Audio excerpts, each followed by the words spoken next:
Few structures in human history carry as many stories within their walls as this one. What begins as stone and engineering reveals itself, layer by layer, to be something far more profound, a window into power and cruelty, into extraordinary courage and human contradiction. To understand the Colosseum, you first have to understand the city it was born into. By the middle of the 1st century AD, Rome was unlike anything the world had ever seen. It was home to somewhere between 1 and 2 million people, a staggering population for the ancient world. These people came from every province of the empire, from Egypt and Spain, from Greece and Gaul, from the deserts of Syria and the forests of Germania. They were soldiers and slaves, merchants and priests, senators and beggars. They crowded into apartment blocks 6 and 7 stories tall. They haggled in the markets, worshipped in the temples, and argued in the streets. And they needed to be kept content. The Romans were not naive about the relationship between power and the public mood. The poet Juvenal, writing in the early 2nd century, captured this with biting clarity in a phrase that has echoed down through the ages: bread and circuses, panem et circenses. The idea was simple and rather cynical. If you feed the people and give them entertainment, they will not ask too many questions about who is running things or how. The grain dole ensured that the poor of Rome did not starve. And the spectacles, the great public games known as the ludi, gave them something to talk about, something to look forward to, something to unite around. Public games in Rome had a very long history. Chariot racing at the Circus Maximus was already ancient by the time of Julius Caesar. Gladiatorial combat had its roots in Etruscan funeral rites, a ritual offering of blood to honor the dead. Over centuries, these traditions had evolved and expanded into something far more elaborate and far more politically significant. By the time of the early empire, organizing magnificent games was not merely a leisure activity. It was an essential tool of governance. Into this world, in the year 69 AD, stepped a man named Titus Flavius Vespasianus. You know him as Vespasian, the general who emerged victorious from the chaos of the Year of the Four Emperors, a 12-month period of such spectacular political violence that Rome had seen 4 different men claim the throne in rapid succession. Vespasian was not a glamorous figure by the standards of Roman emperors. He was a soldier's son from a provincial family, plain-spoken and famously blunt. He had no elegant aristocratic lineage to point to, no divine ancestors to invoke. What he had was common sense, a steady hand, and a genius for understanding what the Roman public needed. And what they needed, he decided, was a monument. Not just any monument. Something so large, so generous, so breathtakingly public that it would announce to every Roman citizen that a new era had begun, that the chaos was over, that their emperor was giving them something back. He chose a site in the heart of the city, and in doing so, he made a statement that was as political as it was architectural. The land Vespasian selected for his great amphitheatre had a very specific history. It had, until very recently, belonged to his predecessor, the Emperor Nero, a man whose name had become so synonymous with cruelty, vanity, and excess that the Roman Senate had officially condemned his memory after his death, ordering his statues torn down and his name chiseled from public inscriptions. Nero had done many extraordinary things during his reign, but perhaps the most audacious was what he built for himself after the Great Fire of Rome in 64 AD. The fire, which burned for 6 days and 7 nights, destroyed vast swaths of the ancient city. Nero, whatever his other failings, responded with genuine energy. He rebuilt much of Rome along better planned lines, with wider streets and better constructed buildings. But he also used the disaster as an opportunity. On the slopes of the Palatine Hill and the Esquiline, in the center of Rome, he constructed a palace complex so enormous, so indulgently magnificent, that it became known as the Domus Aurea, the Golden House. This was not a palace in any ordinary sense. The Domus Aurea was an entire landscaped estate within the city. It covered somewhere between 100 and 300 acres, depending on which ancient source you consult. It had forests and vineyards and gardens and a private lake, all enclosed within its grounds. The main dining room reportedly had a rotating ceiling studded with ivory and flowers that turned continuously while dining guests reclined below.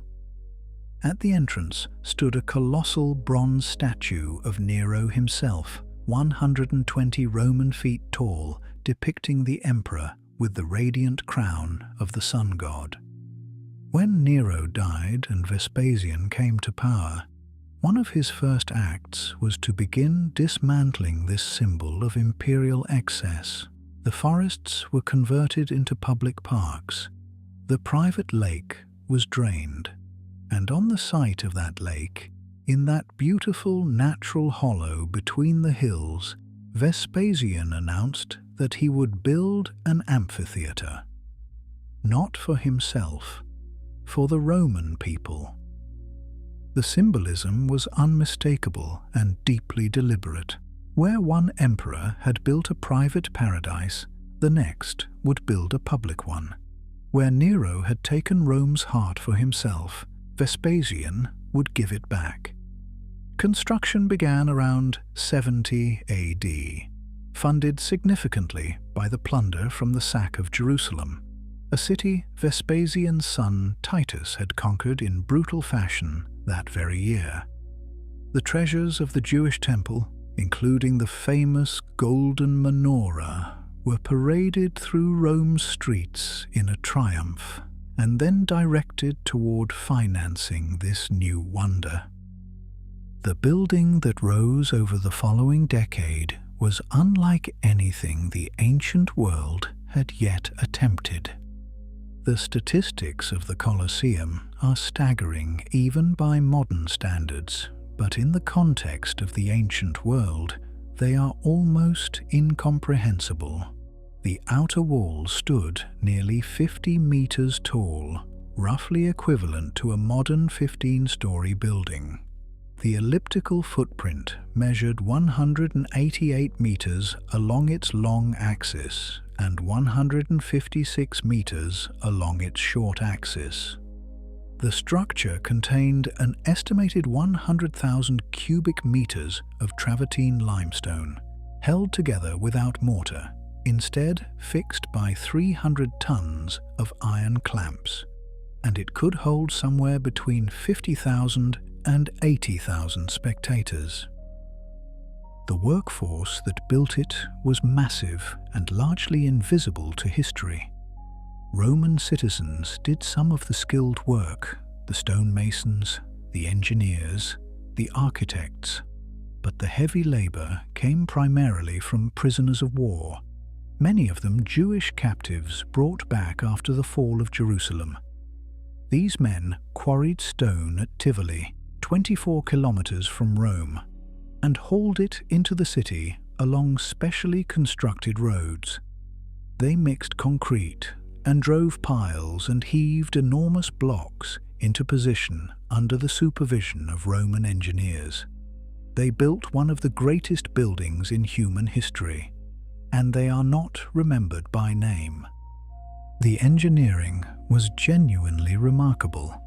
The amphitheater used a system of 80 barrel-vaulted passageways radiating outward from the arena floor, creating a honeycomb of corridors, staircases, and ramps that could fill the building with 50,000 people in minutes and empty it just as quickly. This was crowd management of an almost modern sophistication, and it solved one of the core problems of large public gatherings: the chaos of everyone trying to get in and out at the same time. The seating was arranged in tiers that reflected the rigid social hierarchy of Roman society with extraordinary precision.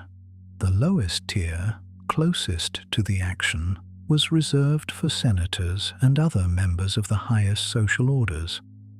Above them sat the equestrian class, the wealthy, non-senatorial elite.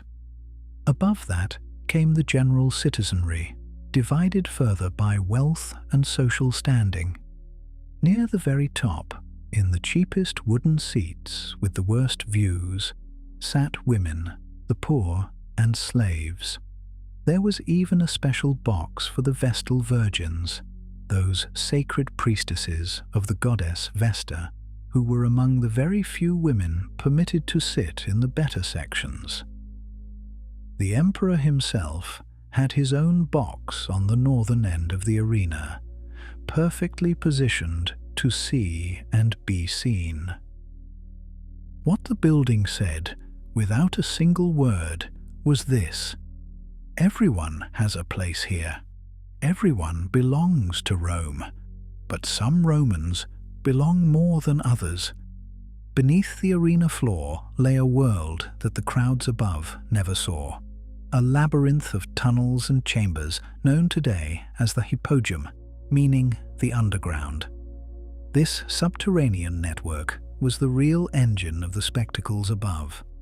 It contained cages for animals, holding areas for gladiators, storage for props and scenery, and most remarkably, a system of lifts and trapdoors operated by human and animal muscle that could suddenly introduce wild beasts or fighters into the arena from below, appearing to the crowd as if conjured from nowhere. Vespasian died before his great amphitheater was completed. It was his son Titus who presided over the inaugural games in 80 AD, and by every ancient account, he did so with extraordinary lavishness.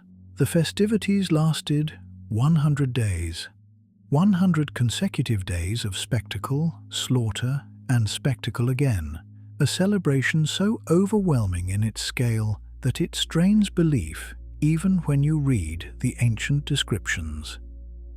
The Roman historian Cassius Dio wrote about these games decades later, and even at that distance, the numbers he recorded are astonishing. 9,000 animals were killed over the course of the inaugural celebrations. 9,000. Deer and lions, elephants and giraffes, ostriches and hippopotami, creatures that most Romans had never seen outside of a painted image. They were hunted in the arena in what the Romans called venationes, staged animal hunts that were themselves elaborately choreographed spectacles. The floor of the arena was sometimes scattered with sand colored to hide the blood. Sometimes it was transformed into a temporary forest, complete with real trees and shrubs, creating a woodland scene into which wild animals were released and then hunted down by professional beast fighters called bestiarii. There was also water. This is one of the most debated aspects of the Colosseum's history, but ancient sources describe what they called naumachia, mock naval battles being staged in the arena during these early games. The arena floor could apparently be flooded, transforming the elliptical space into a shallow, artificial lake, and scaled-down warships would then be launched to fight one another, while condemned prisoners or hired combatants tried to kill each other on board. Whether this actually happened in the Colosseum itself, or whether it was staged in a separate artificial lake elsewhere in Rome, has been argued by scholars for generations.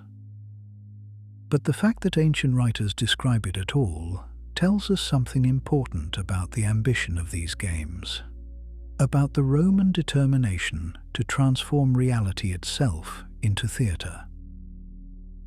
On the last day of the inaugural games, Titus staged a particularly memorable event. He had the arena floor covered in gifts, food, tokens for prizes, even objects that could be exchanged for money or property. Then, in an act of extraordinary theatre, he had these gifts thrown into the crowd. The resulting scramble, in a building packed with tens of thousands of Romans in every state of excitement and intoxication, must have been both hilarious and terrifying. Ancient sources suggest that people were injured and even killed in the rush. But the symbolism was perfect. Here was an emperor giving quite literally everything away to his people. Here was Rome at its most generous, its most theatrical, its most itself. Titus died the following year at the age of only 41 of what ancient sources describe as a fever. He had ruled for just over 2 years. The Colosseum outlasted him by many centuries. When most people think of gladiators, they imagine a single image. 2 men in armor, swords raised, circling each other on a sandy floor while a crowd screams for blood. This image is not entirely wrong, but it misses most of the story. Gladiators were one of the most complex social phenomena in Roman culture. They were almost universally despised by Roman law and Roman custom. Slaves, criminals, prisoners of war, or the desperately poor who had signed contracts selling themselves into the gladiatorial schools called ludi. To be a gladiator was to occupy the very lowest rung of respectable Roman society.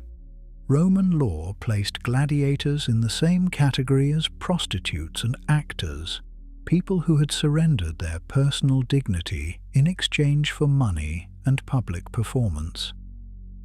A gladiator who had been a free Roman citizen was said to have suffered infamia, a formal loss of social standing. His testimony could not be given in court. He could not hold public office.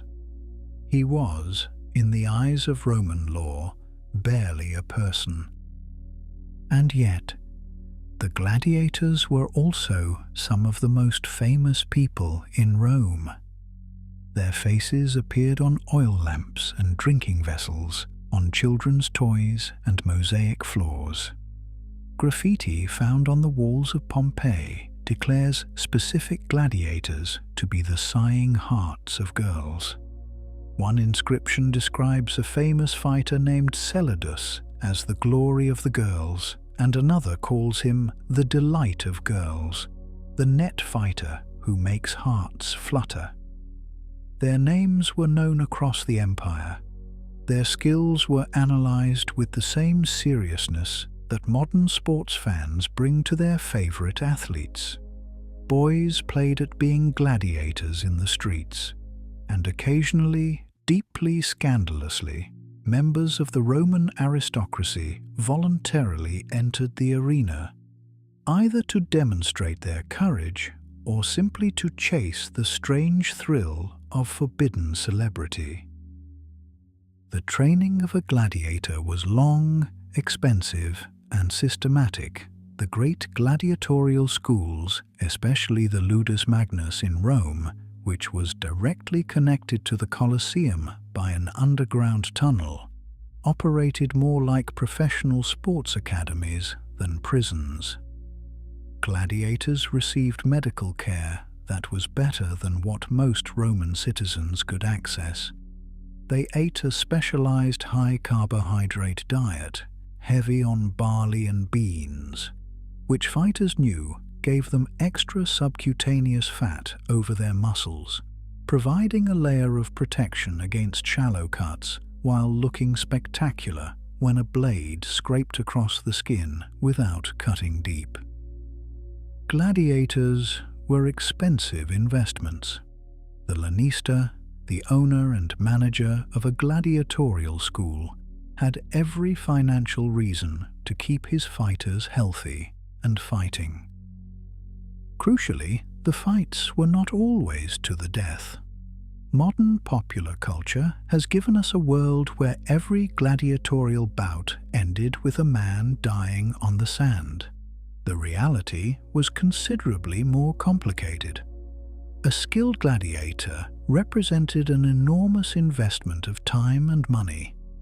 Killing him off in every single fight would have been financially ruinous. Ancient evidence suggests that many bouts ended when one fighter fell, was disarmed, or raised a hand in surrender. The decision of whether to deliver the killing blow then rested with the editor, the person who had paid for and was presenting the games. Sometimes that was the emperor. Sometimes it was a wealthy senator or magistrate celebrating an election or a funeral. The crowd's wishes would be expressed vocally and sometimes physically, with waving handkerchiefs indicating mercy and turned thumbs indicating something else. But the editor had the final word.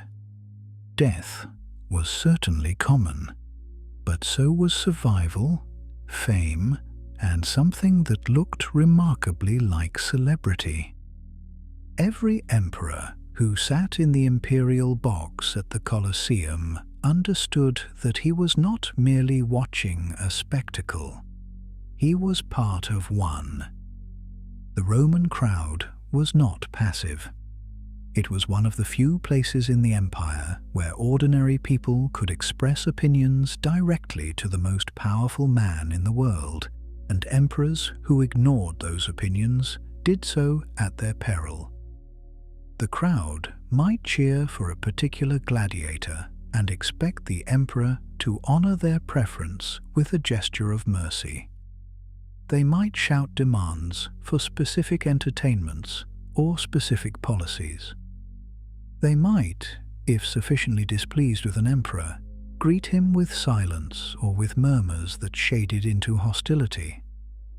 The Colosseum was, in its strange way, a kind of pressure valve and a kind of barometer. An emperor who could read the crowd and respond to it gracefully was demonstrating his fitness to rule.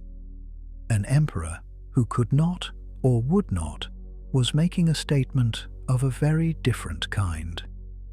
The Emperor Domitian, who ruled from 81 to 96 AD, was a man who did not handle public opinion well. He was brilliant in some respects, a capable administrator and an energetic builder. But he was also paranoid, cruel, and deeply unable to bear criticism of any kind. His approach to the games reflected this personality. He introduced novelties that nobody had asked for. He staged fights between women and dwarfs, partly, it seems, out of genuine personal amusement, partly as an expression of his power to make anything happen. He forced spectators to remain in their seats through the blazing heat of summer afternoons without the shade awnings that normally covered the upper tiers. When a member of the crowd shouted that he preferred the blue chariot racing team over the green, Domitian had him thrown into the arena to be torn apart by dogs, with a placard around his neck explaining his offense. This last story may be an exaggeration by hostile ancient sources, and Domitian certainly had many hostile ancient sources. But whether it happened exactly as described or not, it tells us something important. It tells us what the Romans thought a tyrant looked like. A tyrant turned the joy of the crowd into a weapon. A good emperor shared the spectacle with his people. A bad emperor used it against them. The contrast with someone like Augustus, the first emperor, was stark. Augustus attended the games regularly and was famous for his engaged, enthusiastic presence. He would bring correspondence to work through during the duller passages. But he paid genuine attention to the action and made no attempt to hide his pleasure in the entertainment. He understood that his visibility in the arena was itself a form of governance, that being seen to enjoy what the Roman people enjoyed was a statement about his relationship with them. Later, emperors like Trajan and Hadrian were similarly skilled at this performance of shared citizenship. Others, like Caligula, turned the games into a theatre of personal terror, giving the thumbs down to every fallen gladiator, regardless of merit or crowd sentiment, simply to demonstrate that the decision was his and no one else's. One of the most extraordinary and least discussed aspects of the Roman games was the animal trade they required. To sustain the appetites of the Colosseum and the many other amphitheatres across the Roman Empire, a vast commercial and logistical network stretched from Britain to the fringes of sub-Saharan Africa, from the steppes of Central Asia to the jungles of India. Think about what the Romans needed. They needed lions and leopards, bears and bulls, elephants and rhinoceroses, hippopotami, ostriches, zebras and giraffes. They needed these animals alive, which meant capturing them in the wild, confining them without killing them, transporting them across thousands of miles, keeping them fed and watered on the journey, and then delivering them in a condition healthy enough to perform convincingly in the arena.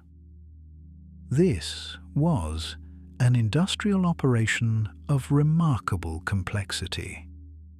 In North Africa, a specialized profession of animal hunters and trappers called bestiarii and venatores worked for the Roman state and for private contractors, capturing large cats in the Atlas Mountains and the Saharan fringes. Nets and pitfalls were the primary tools. A lion or leopard would be driven into a confined space, separated from its family group, and caged. The process was dangerous. Men died doing this work.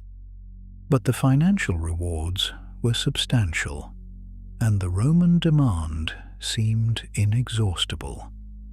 From sub-Saharan Africa, via the overland routes through Egypt and the Nile Valley, came elephants and rhinoceroses and hippopotami. These animals required enormous quantities of food and water during transport, and keeping a hippopotamus alive and relatively content for a journey of several months was a logistical achievement that deserves more recognition than it has ever received. Ships crossing the Mediterranean carried special cargoes of caged animals. Harbour cities like Carthage and Alexandria maintained holding facilities where animals could be rested and fattened before the final leg of their journey to Rome. The ecological consequences were real and devastating. The North African lion, a distinct subspecies, was hunted to extinction in the wild, largely as a result of the Roman demand for arena animals. The Atlas bear disappeared. The elephant population of North Africa, which had been large enough that Carthaginian generals used them in their armies, was wiped out. In Asia Minor and the Levant, species that had been common in the time of the Assyrian kings became rare and then vanished entirely from the record. The Roman appetite for spectacle consumed not just human lives in the arena, but entire wildlife populations across 3 continents, and the Romans knew this was happening. There are records of provincial governors writing to Rome to say that certain animals were becoming scarce. There are inscriptions commemorating the last elephant taken from a particular region. But the games continued. The demand never slackened. The machinery of spectacle had its own momentum, and no single voice of concern was enough to stop it. Not everyone who entered the Colosseum's arena was a trained fighter. Not everyone had chosen to be there in any meaningful sense. And not everyone was given the faintest chance of survival. Roman law distinguished between different categories of criminal. The most serious offenders, those convicted of murder, arson, sacrilege, treason, or crimes against the Roman state, could be sentenced to what the Romans called damnatio ad bestias, condemnation to the beasts. These men and women, known as noxi, meaning the guilty ones, were brought into the arena without armor, without weapons, and without any realistic prospect of living through the next few minutes. They were tied to posts or simply released into the arena space, and wild animals were introduced to kill them. This was not considered entertainment in quite the same way as gladiatorial combat. It was punishment. It was, in the Romans' own understanding, a form of public justice, the satisfaction of the community's desire to see those who had offended against it suffer appropriately. The crowd often watched with less fervor than they brought to a gladiatorial bout. Sometimes they talked among themselves or attended to other business while the noxii died. It was more like a public execution than a sporting event, except that it was staged in the middle of an entertainment program. What makes the story of the noxii particularly haunting is the evidence we have for how they were psychologically prepared, or rather, how they were not prepared for what awaited them.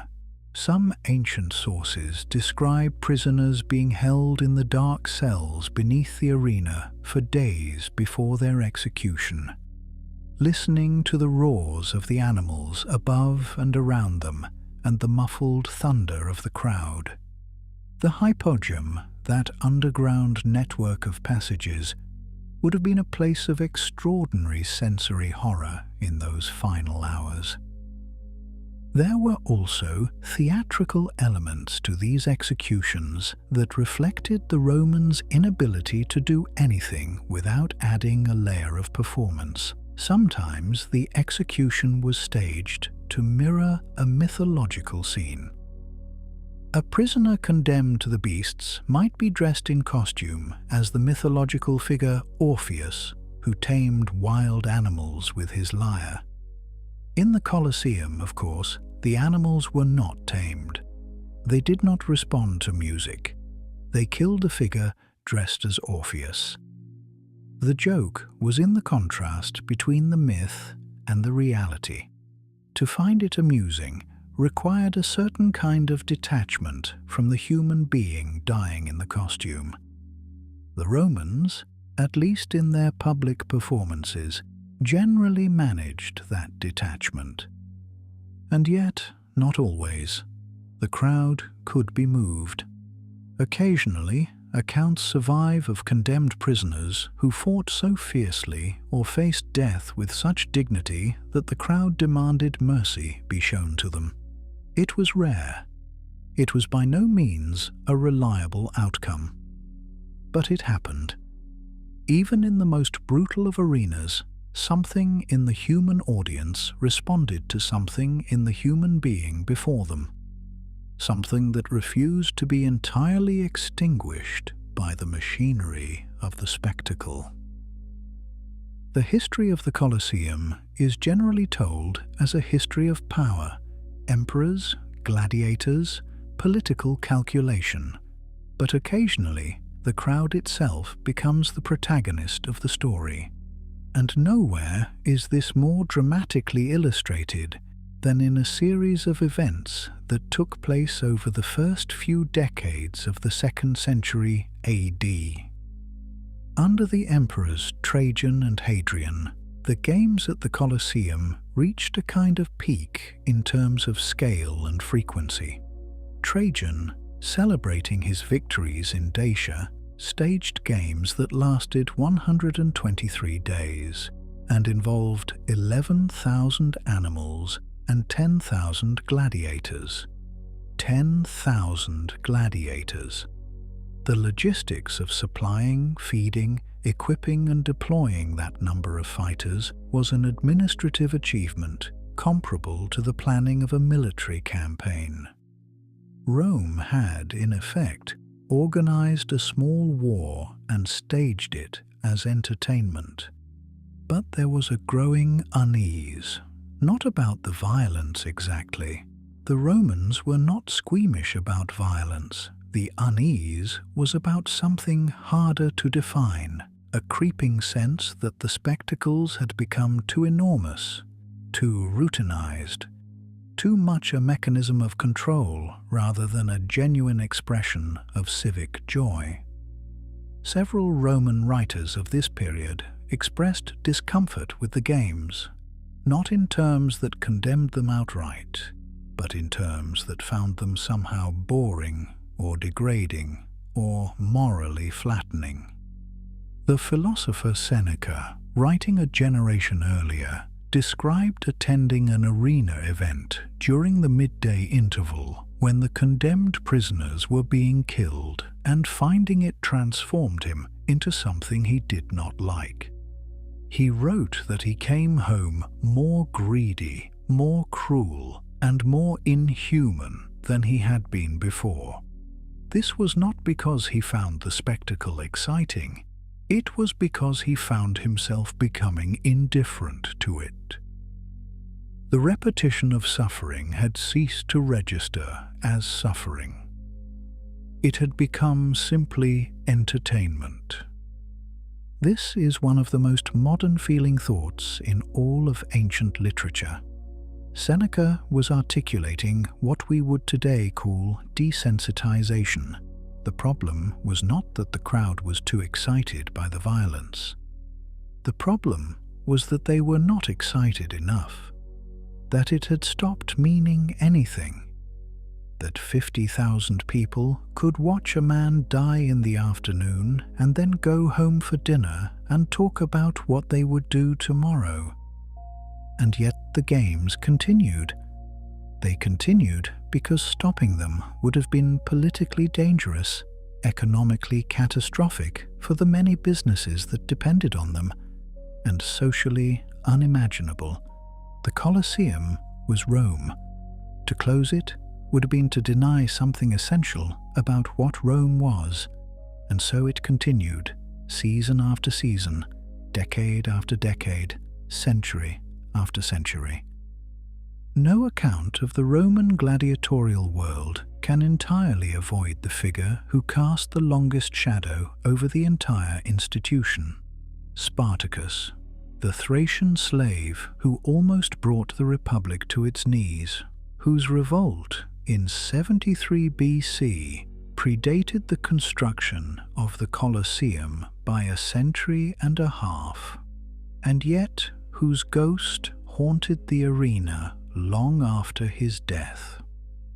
Spartacus was not a product of the Colosseum's world. He trained at the gladiatorial school of Gnaeus Cornelius Lentulus Batiatus in Capua in southern Italy, decades before Vespasian would lay the first stone of his great amphitheatre. But the story of his revolt illustrates with terrible clarity the human material from which the spectacles were made. He was Thracian by origin, likely a soldier or chieftain before his enslavement, a man with both the physical training and the strategic intelligence to see what most slaves could not afford to see, that their situation, however overwhelming, was not inevitable. In 73 BC, Spartacus led approximately 70 other gladiators in an escape from the school at Capua. They armed themselves with kitchen knives and whatever they could seize from a cart of gladiatorial weapons. They retreated to the slopes of Mount Vesuvius, that brooding volcano above the Bay of Naples. What followed astonished Rome. Other slaves, agricultural workers from the great estates of southern Italy, escaped from their masters and flocked to Spartacus's banner. Within 2 years, his force had swelled to somewhere between 60,000 and 120,000 people. This army defeated not one, but several Roman armies in the field. It marched the length of Italy. It threatened to cross the Alps and escape into freedom in Gaul. It is one of the most remarkable military achievements in ancient history. The reasons for its ultimate failure are complex. Internal divisions within the slave army, a dispute about whether to march north to freedom or south toward Sicily, fatally weakened its cohesion. The Roman general Marcus Crassus, one of the wealthiest men in Rome and a figure we will encounter again in Roman history, was given command and eventually cornered Spartacus in the toe of Italy. In a final battle in 71 BC, Spartacus's army was destroyed. Spartacus himself died fighting, his body apparently never identified in the aftermath of the slaughter. Crassus, in a gesture of calculated brutality that was also a precise communication to every slave in Italy, crucified 6,000 of the surviving rebels along the Via Appia, the main road between Capua and Rome. 6,000 crosses, stretching over 300 miles. It was meant to be unforgettable, and it was. When Roman audiences sat in the Colosseum watching gladiators fight, the shadow of Spartacus was present in the architecture of the place. The arena had been designed, in part, precisely to prevent what Spartacus had demonstrated was possible: the transformation of trained fighters into an army. The underground hypogum kept gladiators separated and controlled until the moment of combat. The massive security of the building itself, its multiple gates and passages and barriers, was designed to ensure that the men who came up through the trapdoors came up to fight and die, not to organize. Of all the emperors who used the Colosseum as a stage for their personal theatre, none was more bizarre, more dangerous, or more revelatory of the building's essential nature than Commodus, who ruled Rome from 177 to 192 AD. Commodus was the son of the great philosopher-emperor Marcus Aurelius, which is one of history's more striking examples of the unpredictability of inheritance. Marcus Aurelius was a man of extraordinary self-discipline and intellectual refinement, the author of the Meditations, a deeply thoughtful examination of how to live a good life in a difficult world. His son appeared to have read none of it, or if he had drawn entirely different conclusions. Commodus became convinced early in his reign, and apparently sincerely, that he was the reincarnation of the demigod Hercules. He began to dress in a lion skin and carry a club, the traditional attributes of Hercules. He renamed the city of Rome Colonia Commodiana, Commodusville, a name that lasted precisely as long as his reign. He also made a decision so extraordinary that it shocked even the Romans, a population not easily shocked by imperial excess. He descended into the arena himself, not symbolically, not in a staged appearance. He actually fought as a gladiator in the Colosseum repeatedly in front of the Roman crowd. He killed animals in staged hunts with considerable skill, which ancient sources grudgingly acknowledge. He fought gladiatorial bouts against opponents who were, to say the least, not trying their hardest to win. The Senate was required to watch. Members of the audience who fell asleep faced consequences. He allegedly cut off the head of an ostrich mid-hunt and carried it across the arena floor to the box where the senators sat, holding it up toward them in a gesture that everyone in the building understood to mean, "I could do this to any of you." The Romans found all of this deeply, profoundly offensive. Not the violence, the presumption. A Roman emperor was supposed to be above the arena. He was supposed to be the person who presided over spectacle, not participated in it. By entering the arena as a performer, Commodus was, in Roman eyes, committing a kind of dignity suicide, reducing himself to the level of an infame, one of those people who had surrendered their social standing in exchange for public performance. He was, according to Roman values, making himself the same kind of person as a gladiator or a prostitute. This was not what emperors were supposed to do. And yet he continued, apparently oblivious to or contemptuous of the objections. He performed 735 bouts according to the ancient sources. He charged the city of Rome enormous sums of money for each performance. The treasury, which funded the expenses of the imperial household, was reportedly bankrupted by his fees to himself. When he finally died, strangled in his bathtub on the last day of 192 AD by a wrestler named Narcissus, acting on the instructions of the conspirators who had finally decided that enough was enough, the Senate's reaction was recorded in the Historia Augusta as a kind of furious collective exhalation. The enemy of the fatherland is dragged with the hook. The gladiator is dragged with the hook. Let his honors be taken away. The rules about who could sit where in the Colosseum reveal, with unusual clarity, the way Roman society arranged its anxieties about gender, status, and propriety.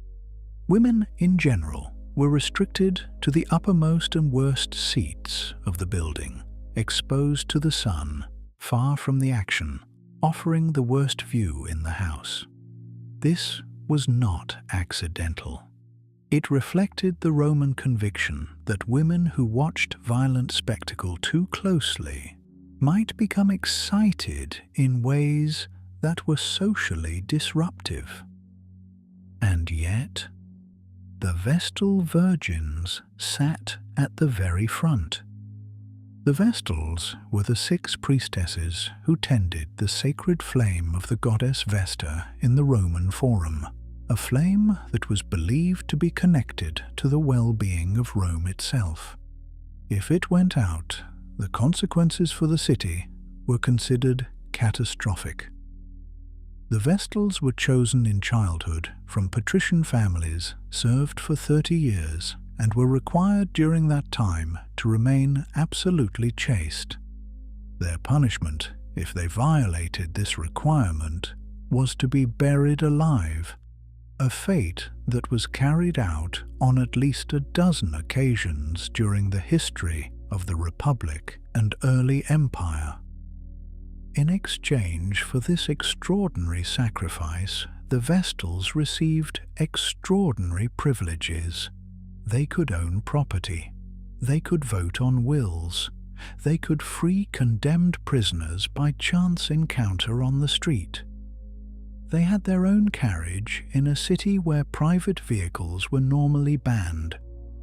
And at the Colosseum, they sat in one of the best positions in the building, sharing proximity to the action with the senators and equestrians who occupied the lower tiers. The contrast between the Vestals' front row seats and the exile of ordinary Roman women to the back rows is one of the more intriguing paradoxes of Roman social life. The women considered most powerful and sacred sat closest to the violence. The women considered most in need of protection from the spectacle's moral dangers were pushed furthest away from it. Whether this arrangement reflected a genuine belief that the Vestals were somehow immune to the corrupting potential of the arena, or whether it was simply a function of their extraordinary social status overriding ordinary rules, is something historians have debated without reaching a clean resolution. What we do know is that the Vestals were a constant presence at the Colosseum over its centuries of operation. Their white-robed figures in the front rows were one of the characteristic sights of the arena, as much a part of the spectacle as the gladiators themselves. And at least once in the historical record, a Vestal virgin used her power to intervene in the proceedings, requesting mercy for a fallen fighter. The editor of the games granted it.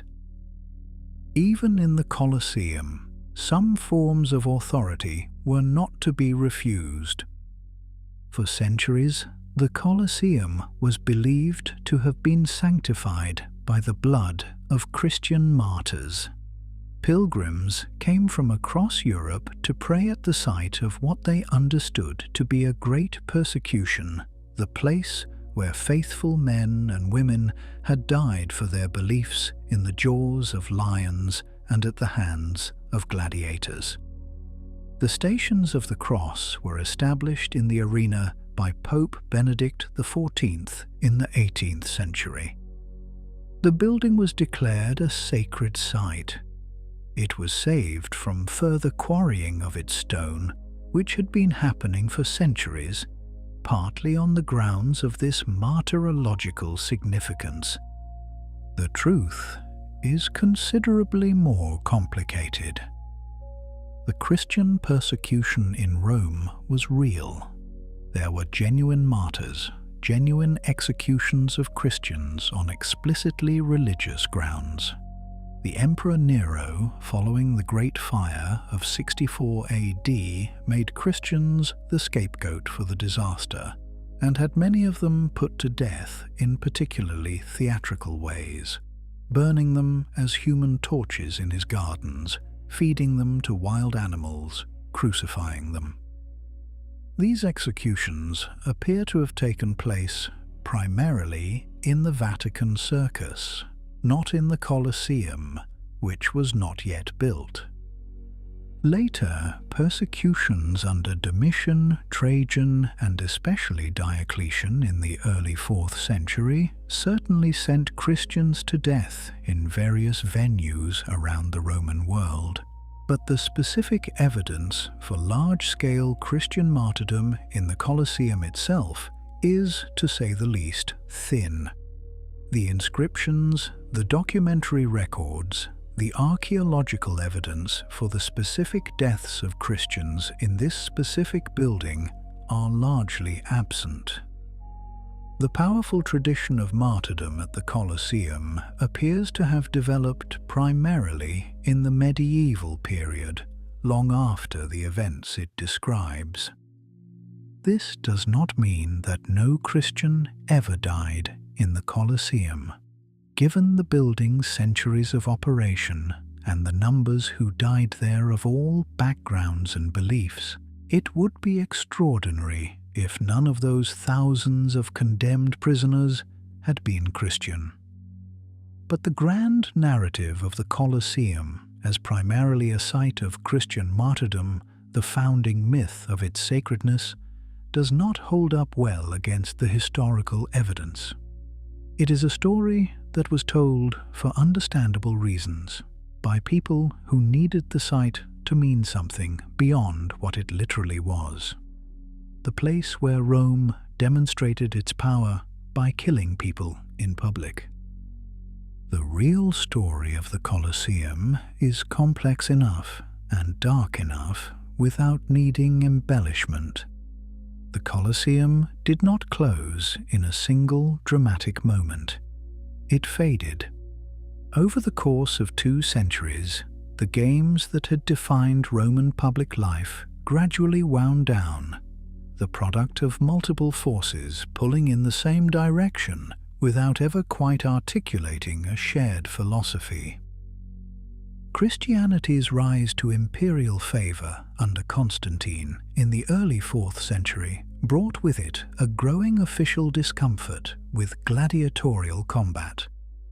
Constantine himself issued decrees restricting the use of condemned criminals in arena combat, preferring to send them to the mines instead. The Council of Carthage in 397 declared that no Christian clergyman should attend gladiatorial shows. Individual voices, both Christian and pagan, had long questioned the morality of public killing as entertainment. But now, those voices carried institutional weight.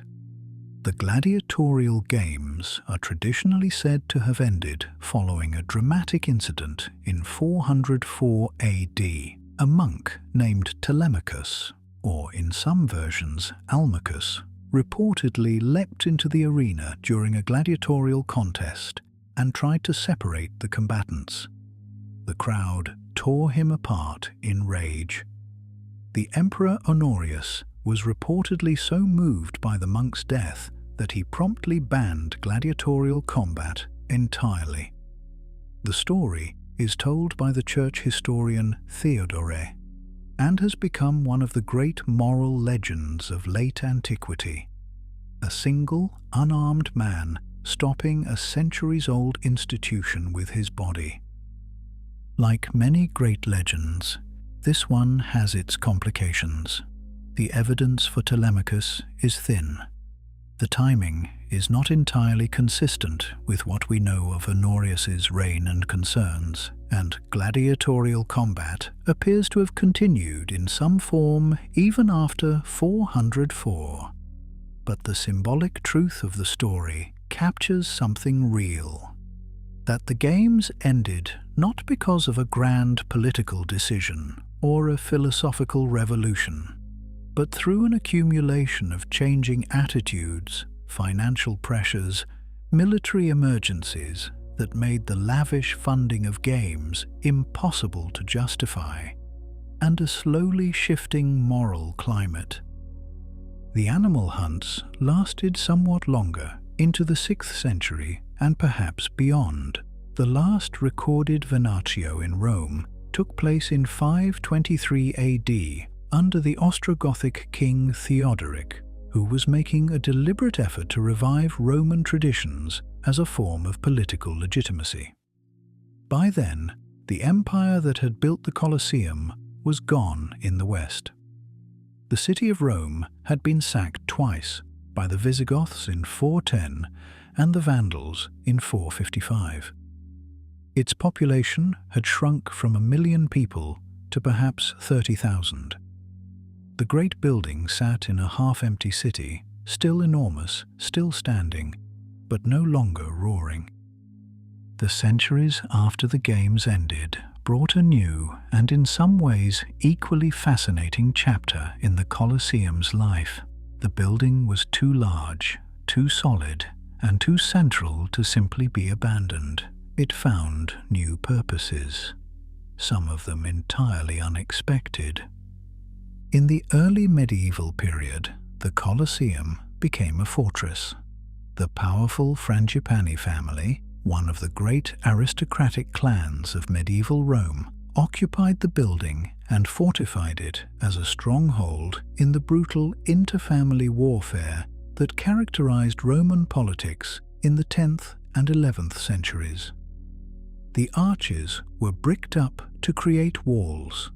The corridors became habitable spaces. The arena floor, where gladiators had once bled, became a small neighborhood of workshops and dwellings. Medieval Italians, living inside one of the great buildings of the ancient world, appear to have been relatively unimpressed by its historical significance and extremely impressed by its usefulness as fortifiable real estate. The quarrying of the Colosseum stone began in the early medieval period and continued for centuries. The building was, from one angle, simply a very convenient source of pre-cut travertine and marble that had been sitting in the middle of the city since the 1st century. Successive popes and civic authorities helped themselves to it. The stone went into the construction of St. Peter's Basilica, the Palazzo Venezia, various churches, and innumerable private buildings. It has been estimated that 2/3 of the Colosseum's original marble and stone was removed in this fashion over the centuries, which gives you some sense of both how much material was originally there and how much has been lost. An earthquake in 1349 caused significant damage to the southern outer wall, which collapsed. The rubble from this collapse was carried away and used in more construction. The Colosseum continued to donate itself, piece by piece, to the city around it. And through all of this, it retained an extraordinary hold on the imagination of those who saw it. Travelers from across Europe, pilgrims on their way to Rome's sacred sites, scholars seeking the traces of ancient glory, all recorded their reactions to the building with a consistency that transcends the centuries. It made people feel something they struggled to put into words. Its scale was too great, its past too layered, its mixture of beauty and horror too strange, to be absorbed in a single visit or a single paragraph. The 8th century monk Bede, writing from his monastery in Northumbria, without having ever seen Rome himself, recorded a prophecy that was apparently circulating among pilgrims of his era. While the Colosseum stands, Rome shall stand. When the Colosseum falls, Rome shall fall. And when Rome falls, so shall the world. He was reporting a sentiment, not endorsing it. But the sentiment tells us something. By the 8th century, the Colosseum had already become more than a building. It had become a symbol of civilization itself, a marker of human endurance and human ambition that outlasted the context that had created it. Modern archaeology has transformed our understanding of what the Colosseum actually was. In particular, the excavation and study of the hypogeum, that underground world beneath the arena floor, has revealed details about the organization of the games that the ancient written sources only hint at. The hypogeum was not built with the original structure. It was added during the reign of the Emperor Domitian in the 80s and 90s AD, replacing an earlier arrangement in which the arena floor had been at ground level or capable of being flooded for naval battles. The addition of the underground system made the arena floor permanently fixed and eliminated the possibility of naumachia being staged there.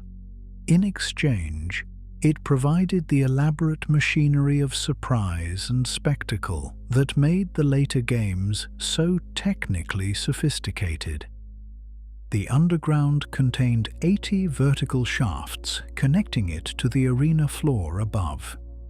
Each shaft was equipped with a wooden lift mechanism, operated by teams of men pulling on ropes and levers. These lifts could raise a single animal in a cage, or a platform bearing several men, or props and scenery for staged mythological scenes. The cages were designed so that their doors could be opened from above, from the arena level, at the moment of entry, releasing whatever was inside directly into the action. The logistics of managing the underground on a day of games must have been extraordinary. Animals needed to be sequenced in a particular order. Gladiators needed to be in position at the right moment. The lifting mechanisms needed to be coordinated. The timing had to be precise, because the crowd above could see the trapdoors in the arena floor, and a long delay between the disappearance of one combatant into a trapdoor and the dramatic arrival of the next through another would have punctured the atmosphere of spectacle. Archaeologists have also found evidence of a sophisticated water management system beneath the arena, with channels and drains capable of moving large quantities of water. This is consistent with the ancient accounts of flooding, though whether that flooding extended to the arena itself or was confined to other structures nearby remains contested. What is clear is that the Romans were thinking about the Colosseum not just as a static building, but as a machine, a mechanism for producing experiences that could not be achieved by simpler means. The bones found in the hypogeum during excavations tell their own stories. Animal bones, of course, in enormous quantities, lions and bears, deer and horses, but also human bones, the remains of people who died in the arena or in the underground passages and whose bodies, for whatever reason, were never claimed or properly buried. These anonymous remnants are among the most poignant objects in the Colosseum's long history. They are the ones for whom there is no inscription, no legend, no story. They are simply present in the earth, beneath the most famous arena in the world, waiting for someone to ask who they were. The name of the architect who designed the Colosseum is not known. This is one of the great lacunae of ancient history. We know the names of the emperors who commissioned it and the generals whose campaigns funded it. We do not know the name of the person who actually conceived and directed the construction of one of the most technically sophisticated buildings in the ancient world. What we can infer is that the designer was working in a tradition of Roman engineering that had been building rapidly for 2 centuries and that had mastered techniques the rest of the ancient world could not match.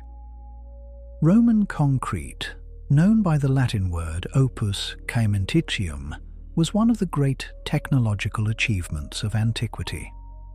Made from volcanic ash mixed with lime and seawater, it was extraordinarily durable, capable of hardening underwater, and could be poured into molds to create complex curved shapes that would have been impossible to achieve with cut stone alone. The concrete cores of the Colosseum's walls have survived 2,000 years of earthquakes, fires, stone robbers, and neglect. Modern analyses have suggested that certain Roman concrete formulations are actually stronger after 2,000 years than they were when first poured, because the volcanic minerals continue to crystallize and strengthen over time. The arched construction technique that gives the Colosseum its characteristic silhouette was another Roman speciality. The Romans did not invent the arch, but they deployed it on a scale and with a confidence that no previous civilization had matched. The 80 arched bays of the Colosseum's outer facade, repeated across 4 tiers, are not merely decorative. Each arch distributes the weight of the structure above it to the piers on either side, allowing the building to support enormous loads while incorporating large open spaces that would have collapsed under a simple, stacked wall construction. This is why the Colosseum can still stand after 20 centuries, despite the removal of so much of its original material. The fundamental structural logic of its arches is intact.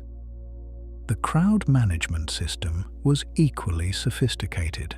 The 80 ground-level arches, of which 76 served as public entrances, with the remaining 4 reserved for the emperor and other VIPs, fed into a network of corridors and staircases that could distribute 50,000 people to their seats remarkably quickly.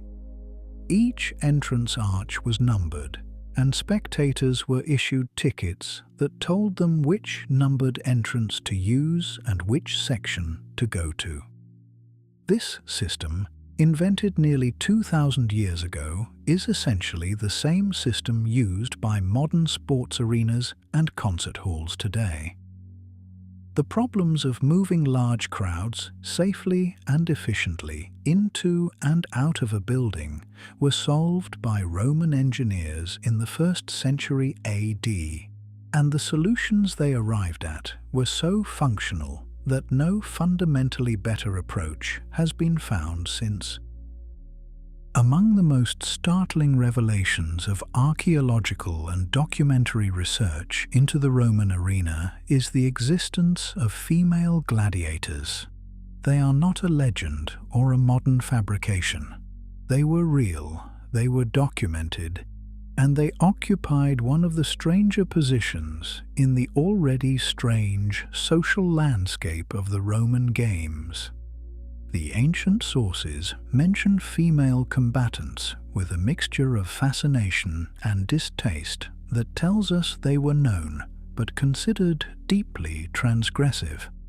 The satirist Juvenal, writing in the early 2nd century, described aristocratic women training with weapons and fighting in the arena with evident horror, not primarily at the violence, but at the inappropriate crossing of gender boundaries. Women who fought in public were, in Roman eyes, committing a form of social indecency. They were doing something that bodies like theirs were not supposed to do, in a place where they were not supposed to be, watched by eyes that should not be seeing them there. A remarkable piece of archaeological evidence was discovered in London, of all places, in 1996. Near the site of a Roman cemetery at Southwark on the south bank of the Thames, archaeologists unearthed a burial of unusual character. The grave contained the cremated remains of a young woman buried with a collection of objects associated with gladiatorial combat. Lamps decorated with images of fallen gladiators, pine cones associated with the god Nemesis, who was the particular deity of the arena, and other grave goods that spoke of a life connected to the world of professional fighting. The woman was given an honorable burial by people who clearly considered her worthy of commemoration. Her identity is unknown. Her story is irretrievably lost. But she was there. the Emperor Septimius Severus issued a formal ban on female gladiatorial combat in 200 AD, which tells us two important things. First, that women were still fighting in the arena at that late date. Second, that the practice was sufficiently widespread and public to require a formal imperial prohibition rather than simply being ignored out of existence. Bans are issued against things that actually happen. The fact that Severus felt the need to legislate against female fighters means there were enough of them that people were noticing, and that he judged their presence to be a problem requiring an official solution. Who were these women? Some were almost certainly slaves or prisoners in circumstances not unlike those of male gladiators. But the ancient sources suggest that some were volunteers, women who chose the arena for reasons that ranged from financial desperation to something that looks remarkably like the same complex mixture of adrenaline, celebrity-seeking, and boredom with conventional female life that drove some aristocratic men into the arena. Rome was a city of extremes, and not all of its inhabitants, whatever their gender, were content with the roles that convention assigned to them. Modern audiences tend to think of the Roman games as entertainment, or as political control, or as organized cruelty. All of these are accurate, but they miss a dimension that was fundamental to the Roman understanding of what the spectacles were for. The games were, in their origins, and in important ways throughout their history, a religious act. The gladiatorial combats began as munera, meaning gifts or offerings presented at the funerals of important men. The blood spilled in the arena was understood as an offering to the shade of the deceased, a way of honoring the dead with the most valuable thing a living person could give: another life. By the time of the Colosseum, this religious origin had been largely formalized and absorbed into a civic ritual, but it was never entirely forgotten. Games were regularly presented in association with religious festivals. The calendar of Ludi in Rome was dense with religious significance. To attend the games was to participate in the city's relationship with its gods. The emperor seated in his box was himself a quasi-divine figure. Roman emperors were regularly deified after death, and the living emperor occupied a role that was more than human, even if he was not quite a god. His presence at the games was a form of divine favor, his attention a form of blessing. The crowd's relationship with him in the arena was partly the relationship of citizens to their ruler, and partly the relationship of worshippers to their priest, the person who mediated between the human and the divine. The animal hunts had their own religious significance. Certain animals were sacred to certain gods. The lion was associated with the goddess Cybele and with the solar deities. The bull was connected to Mithras, whose cult was enormously popular among Roman soldiers. When these animals were killed in the arena, the act was not purely secular. It had overtones of sacrifice, of offering, of the human community demonstrating its dominance over nature and its favor with the powers that controlled nature. None of this made the deaths less real or less cruel, but it helps explain why the Romans did not see the games as the moral monstrosity that later ages would judge them to be. Within the Roman understanding of the world, the games made sense not just as entertainment or politics, but as a form of cosmic order.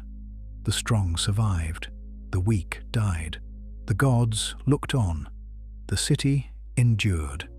This was, from a certain angle, how the world was supposed to work. The wooden sword was one of the most powerful objects in the Roman world. It sounds like a contradiction, a wooden weapon as a symbol of liberation. But the rudes, as it was called, was the instrument by which a gladiator could be formally granted his freedom. A gladiator who had fought with sufficient skill and courage over sufficient time could be awarded the rudes by the editor of the games, often with the approval of the emperor if he was present. Receiving the rudes meant the end of your obligations as a gladiator. You were free.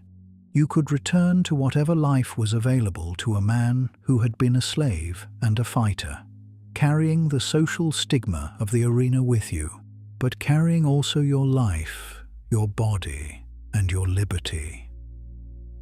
Some of the men who received the rudes chose to stay anyway. This is one of the stranger and more psychologically complex aspects of the gladiatorial world. Ancient sources record a number of freed gladiators who voluntarily re-enlisted, who signed contracts to fight again, even though they were no longer compelled to do so. The reasons are not difficult to imagine.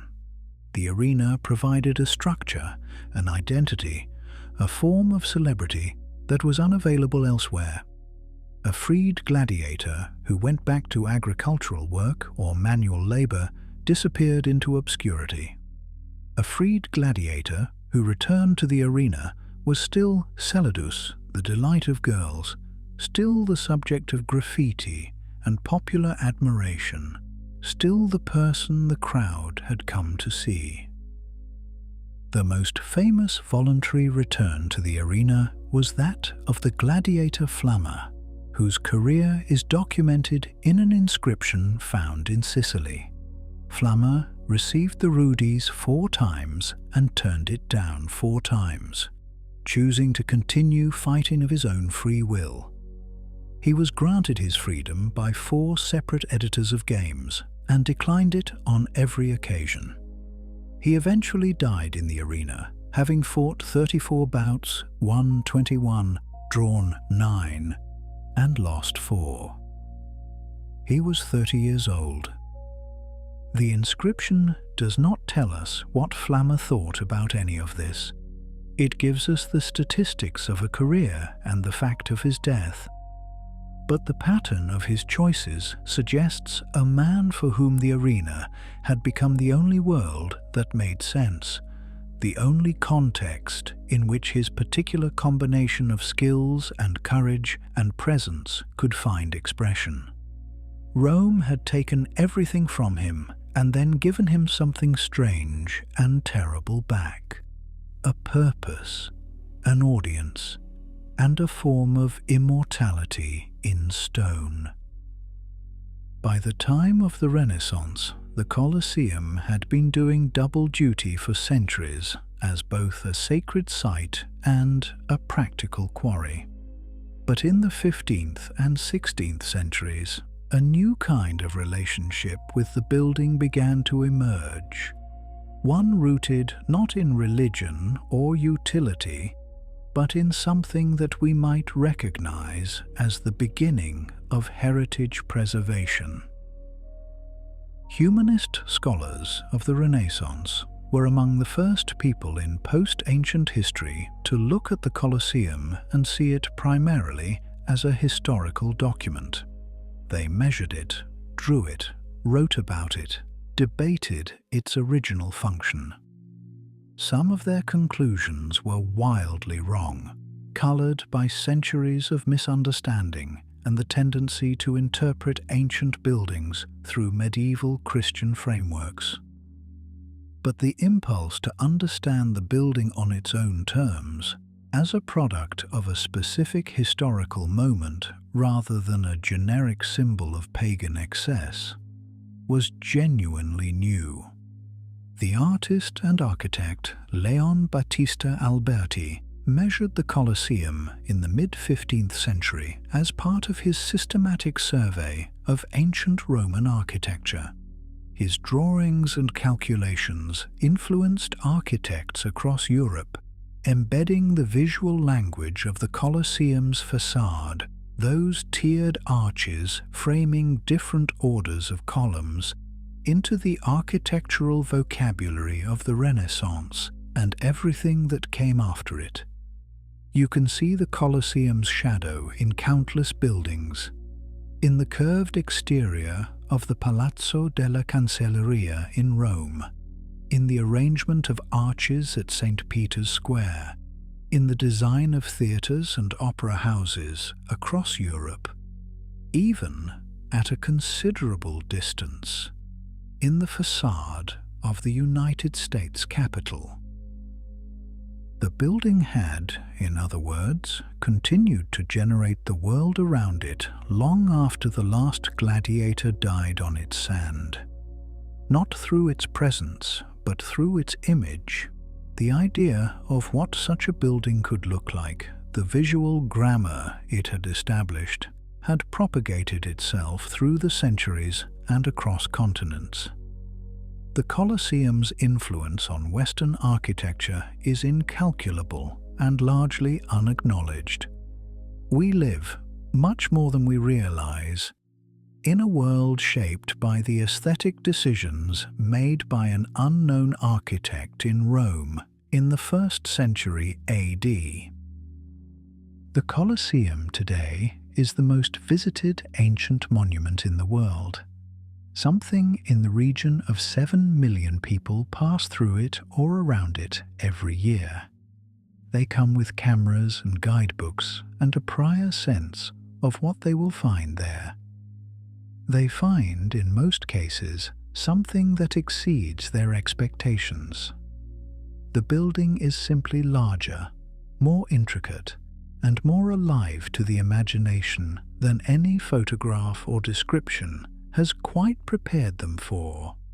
And somewhere in the experience of standing inside it, in that great oval space with the sky above and the archaeology of centuries beneath your feet, something of the old Rome becomes momentarily present. Not the Rome of the tour books or the history lessons. Something rawer and more complicated. The noise that once filled this space. The human beings who lived and died here. The empire that built this thing as a monument to its own power, and then watched over centuries as that power drained away while the monument remained. The Colosseum stands, and in its standing, it asks us questions that have no easy answers. About what civilizations celebrate, about what spectacle does to a crowd, about the distance between magnificence and cruelty, and about how much distance there really is between the Romans who filled those seats and the people who fill stadiums and arenas today. These are uncomfortable questions. They are the right ones to sit with here in the quiet. As the night deepens and the ancient stones hold their silence. The questions the Colosseum raises have never been answered to anyone's full satisfaction, and perhaps they are not meant to be. They are the kind of questions that stay with you in the quiet hours, when the day's noise has fallen away and the mind is free to wander back through the centuries. What would it have been like to sit in those tiers, in that crowd, in that world? What would you have cheered for? What would you have looked away from? And would you have known, in the moment, which was which? History does not flatter us. It rarely offers us the reassurance that we would have done better than the people who came before us. What it offers instead is understanding, a deeper sense of how human beings organize their societies and their cruelties, their grandeur and their blind spots, and how the line between those things is never as clear as we might wish. The Colosseum stands as a monument to that complexity. It was built by slaves and dedicated to freedom. It was funded by conquest and celebrated as generosity. It contained unimaginable suffering and generated extraordinary beauty. It was, in these contradictions, deeply Roman, and perhaps in ways we are still working out, deeply human. Thank you for listening. Good night and sleep well.